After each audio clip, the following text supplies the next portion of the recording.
Hello बच्चों, कैसे हैं आप सब? उम्मीद है अच्छा होंगे। अब आज देखिए फिजिक्स का आपके लिए टॉपिक लेकर आए हैं जो ऊर्जा हास है। संधारित्रों की जो धारिता होती है, जब दो चालक को आपस में जोड़ने पर उनकी स्थितिज ऊर्जा या ऊर्जा में कुछ हानि होती है, वो उसके लिए क्या व्यंजक होता है वो आपके लिए समझाएंगे आपको। तो यहाँ पर देखिए दो चित्र बने हैं। ये जो चित्र है, दो चालक हैं ए और बी। ए चालक में धारिता C1 है, आवेश Q1 है और विभव V1 है। इसी प्रकार से जो दूसरा चालक है V, जिसमें धारिता C2 है, आवेश Q2 है और विभव V2 है। ये कब है? जब जोड़ने से पूर्व इनको आपस में नहीं जोड़ा गया, तब उस समय विभव, आवेश और धारिता सबकी अलग अलग है। तो यहाँ पर देखिए हमें उससे पहले ऊर्जा हास से पहले हमें चाहिए होगा इसका उभयनिष्ठ विभव। उभयनिष्ठ विभव क्या होता है? उभयनिष्ठ विभव वो हो जाएगा जब इन्हीं दोनों चालकों को आपस में जोड़ेंगे, जैसा कि इसमें दिखाया गया दूसरे चित्र में। जब आपस में जोड़ा गया, ए है और ये V है, तो अगर इस वाले चालक का विभव अधिक है तो अपना जितना अधिक होगा और तो अपना विभव इसको दे देगा और तब तक देता रहेगा, तब तक ट्रांसफ़र होता रहेगा जब तक दोनों समान नहीं हो सकते। तो ये कंडीशन दिख रही है दूसरी जोड़ने के बाद। इसमें V जो है इसका भी विभव है, इसका भी विभव है, यानी कि दोनों चालकों के विभव समान हो चुके हैं। तो उभयनिष्ठ, यही उभयनिष्ठ विभव है। उभयनिष्ठ विभव क्या हो जाएगा? उभयनिष्ठ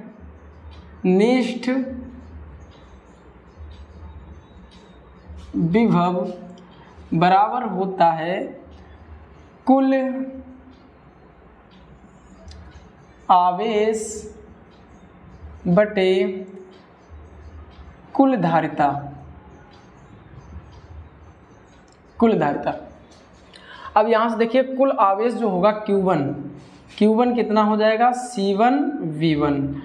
इसी प्रकार से यहाँ पर जो होगा Q2 बराबर हो जाएगा C2 V2। तो इसका कुल विभव, कुल आवेश है इन दोनों का। अब यहाँ पर जो कुल विभव सूत्र लिखेंगे, V बराबर कुल आवेश यानी कि Q1 प्लस Q2 बटे में कुल धारिता C1 plus C2। V equals to Q1 का मान डाल देंगे। Q1 का मान है C1 V1 और इसका मान है C2 V2 और पूरे के बटे में हो जाएगा C1 प्लस C2। तो ये हो गया उभयनिष्ठ विभव। इसको आप नोट कर लेंगे या चाहो तो इसे समीकरण 1 मान लेंगे। अब देखिए ये उभयनिष्ठ विभव आगे हमें ऊर्जा हास निकालने में काम आएगा। तो इससे पहले देखिए जो जोड़ने से पूर्व जो चालक हैं, इनमें जो स्थितिज ऊर्जा होगी वो क्या होगी? यहाँ पर लिखे दे रहे हैं जोड़ने से पूर्व। ठीक है, जोड़ने से पूर्व चालक A, पहला क्या है? चालक A की स्थितिज ऊर्जा क्या हो जाएगी बच्चों? 1/2 C1 V1 का स्क्वायर। C1 V1 का स्क्वायर, इसको U1 कह सकते हैं। ठीक है, इसी प्रकार से चालक V की स्थितिज ऊर्जा, इसके लिए हो जाएगा U2 बराबर 1/2 C2 V2 का स्क्वायर। इतनी होती है स्थितिज ऊर्जा। तो यानी कि जो पहला चालक है यहाँ पर इसकी स्थितिज ऊर्जा कितनी है? कह सकते हैं U1 बराबर हाफ C1 V1 का स्क्वायर। इसकी कितनी है? U2 जो कि मान लिया है U2, तो हाफ C2 V2 का स्क्वायर। ठीक है, अब इसके बाद में ध्यान रखना इसकी कुल ऊर्जा कितनी हो जाएगी? इन दोनों का टोटल हो जाएगी। कुल ऊर्जा इन दोनों का टोटल हो जाएगी। अब यहाँ पर हमें दूसरी बात लिखनी है, जोड़ने के बाद क्या लिखनी है? जोड़ने के बाद, जोड़ने के बाद में चालक मान लेंगे U2। क्या मान लेंगे? U1 डैश मानेंगे, U1 डैश मानेंगे, क्योंकि इसको हमने U1 माना है तो थोड़ा चेंज करने के लिए U1 डैश मान लेंगे। और इसकी जो स्थिति ऊर्जा हो जाएगी हाफ C1 V स्क्वायर। देखो यहाँ पर V1 था, यहाँ पर V नहीं होगा क्योंकि V दोनों के लिए कॉमन है, तो V1 V2 नहीं लिखा जाएगा इसमें भी और इसमें भी। यहाँ पर क्या हो जाएगी स्थित ऊर्जा, U2 dash equals to half C2V²। तो जोड़ने के बाद ये लिख दी गई यहाँ पर है, ऊपर से आप उभयनिष्ठ विभव नोट कर लें बच्चों। और चालक ए की स्थितिज ऊर्जा U1 dash equals to half C1V², जैसा ये लिखा। इसी प्रकार से चालक V की स्थितिज ऊर्जा U2 डैश मान लेंगे, हो जाएगा हाफ C2V²।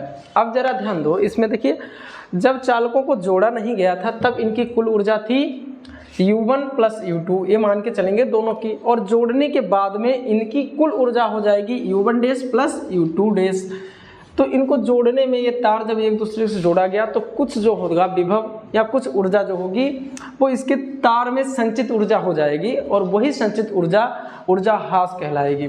तो ऊर्जा हास अब यहाँ पे लिख देंगे, ऊर्जा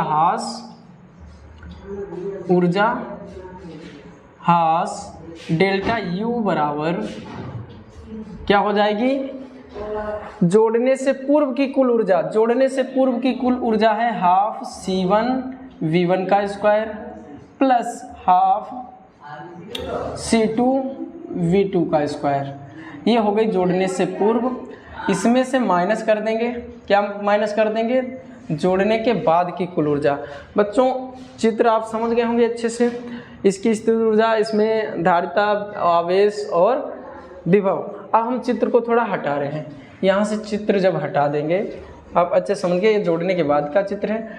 तो जो यहाँ पर ऊर्जा हास बराबर क्या लिखा, ये जो हो गई कुल ऊर्जा कब की, जोड़ने से पूर्व, जोड़ने से पूर्व की कुल ऊर्जा माइनस कर देंगे जोड़ने के बाद की कुल ऊर्जा। तो half C1V² plus half C2V²। तो इस प्रकार से आप आसानी से लिख सकते हैं। अब यही हमें डेल्टा U का मान अच्छे से निकालना है, ये भी चित्र समझ गए होंगे। अब इसका हमें कैलकुलेशन कर देना है। देखिए बच्चों, तो डेल्टा U बराबर 1/2 1/2 1/2 1/2, सारे पदों में 1/2 है, तो 1/2 को हमने कॉमन ले लिया, बड़ा सा ब्रैकेट लगाएंगे, यहाँ पर हो जाएगा C1V1² प्लस C2V2²। और यहाँ से देखिए 1/2 तो कॉमन है लेकिन V² भी कॉमन है, तो माइनस लिखकर V² कर देंगे, बचेगा क्या, C1 प्लस C2। तो इतना हो जाएगा। अब जरा इस लाइन में क्या करना हमें वो ध्यान दीजिएगा। यहाँ पर देखिए इसमें कोई चेंज नहीं, C1V1² plus C2V2² minus V क्या है, V अभी पीछे लिखवाया था, उभयनिष्ठ विभव होता, तो उभयनिष्ठ विभव रख देना। उभयनिष्ठ विभव कितना आया था, ध्यान दो जरा, क्या था, C1V1 प्लस C2V2 बटे स्क्वायर है तो इसका हम अलग से स्क्वायर कर देंगे, बटे में C1 प्लस C2 था तो इसका होल स्क्वायर अलग से कर देंगे, इनटू में क्या था, C1 प्लस C2। अब देखिए इसके स्क्वायर से ये पूरा कैंसिल हो जाएगा और ब्रैकेट क्लोज कर लेंगे। अब ज़रा ध्यान दो, इस जो ये माइनस के बाद का जो पद है इसके बटे में है C1 प्लस C2, इसके बटे में कुछ नहीं है तो 1 मान के चलो। तो पूरा जब एलसीएम लेंगे, डेल्टा U 1/2 है, पूरा एलसीएम ले लेंगे, क्या एलसीएम ले लेंगे, C1 प्लस C2। ये विशेष ध्यान रखना, C1 प्लस C2 को एलसीएम ले लिया है और C1 प्लस C2 की इधर गुणा हो जाएगी क्योंकि यहाँ पर बटे में था नहीं, हर में था नहीं। तो C1 की जब C1 से होगी, ब्रैकेट लगा लो पहले, तो C1 का स्क्वायर और B1 का पहले से स्क्वायर था, ऐसे C1 की जब यहाँ पर होगी तो C1 C2 और V2 का होल स्क्वायर हो जाएगा। अब इसी प्रकार C2 की दोनों से कराएंगे तो प्लस का C1 C2 और B1 का स्क्वायर है ही पहले से। C2 की जब यहाँ से कराएंगे तो प्लस का C2 स्क्वायर और V2 का स्क्वायर पहले से। तो ये हो गए गुणा, ये 2 पद थे, 2 ये पद हैं तो 4 पद हो गए। फिर माइनस करके ये देखो बच्चों क्या है, C1 V1 plus C2 V2, यानी कि इसको हम A माने इसको B माने तो A प्लस B का जो होल स्क्वायर सूत्र होता है वो हो जाएगा, उसको हम ओपन कर देंगे। तो A का स्क्वायर यानी कि C1 का स्क्वायर V1 का स्क्वायर, और यहाँ पर माइनस होने के चक्कर में ये सब माइनस कर देना है। यहाँ पर हो जाएगा C2 V2, इसका भी स्क्वायर इसका भी स्क्वायर, प्लस क्या होता है 2ABC होता है। तो 2 देखिए A का मान ये है तो 2, और लेकिन यहाँ पे माइनस होने के कारण इसको भी माइनस करना पड़ेगा। तो A का मान है C1 और यहाँ से C2 मिलेगा तो इसको क्रम से लिख दिया C2, और यहाँ से B1 भी मिलेगा और V2। तो ये फाइनली जो है हमने ओपन कर दिया, सूत्र क्या हो गया A square plus B square minus 2 plus 2AB होगा, लेकिन यहाँ से सारे माइनस के हो जाएंगे। अब जरा ध्यान दो, देखिए C1 का स्क्वायर V1 का स्क्वायर ये माइनस में है और ये प्लस में है, ऐसे C2 का स्क्वायर V2 का स्क्वायर माइनस में है और ये प्लस में है, तो कैंसिल हो गए। बाकी के जो पद बचे हुए हैं उन पे ज़रा विशेष ध्यान दीजिए। यहाँ पर भी C1 C2 है, यहाँ पर भी C1 C2 है, यहाँ पर भी C1 C2 है, तो कॉमन ले लेंगे delta U equals to 1/2 A वाला, और ऊपर से मिल जाएगा C1 C2 कॉमन, और बटे में एलसीएम क्या था C1 प्लस C2, तो ये आ गया। बाकी जो ब्रैकेट में क्या बचा होगा, देखिए B2 का स्क्वायर B1 का स्क्वायर माइनस 2B1 B2 बचा होगा, तो क्रम से लिख देंगे। पहले लिख देंगे V1 का स्क्वायर प्लस V2 का स्क्वायर ये वाला, यहाँ से क्या बचा माइनस 2V1 V2, आसानी से आप लिख देंगे। अब इसको देखकर देखिए बताइए क्या ये सूत्र होता है A square plus B square minus 2AB, तो A माइनस B का होल स्क्वायर का सूत्र होता है। तो यहाँ पर लिख देंगे डेल्टा U यानी कि ऊर्जा हास बराबर हाफ C1 C2 बटे में C1 प्लस C2, और यहाँ से क्या मिलेगा V1 V2 का होल स्क्वायर। ये साइन इसलिए लगा दिया है ताकि इसमें V1 जो अधिक होगा उससे हम माइनस कर देंगे, तो V1 माइनस V2 का होल स्क्वायर, तो ये होती है ऊर्जा हास। तो आप आसानी से, आई होप ये समझ आया होगा और अच्छे से समझ आया होगा, इसको कर सकते हैं और एक बार ट्राई कर दें, खुद से ट्राई करें, नोट कर लें, और जो बच्चे आपके साथ में पढ़ने वाले हैं उन तक ये वीडियो पहुँचाएँ, उनका भी कुछ भला हो सके।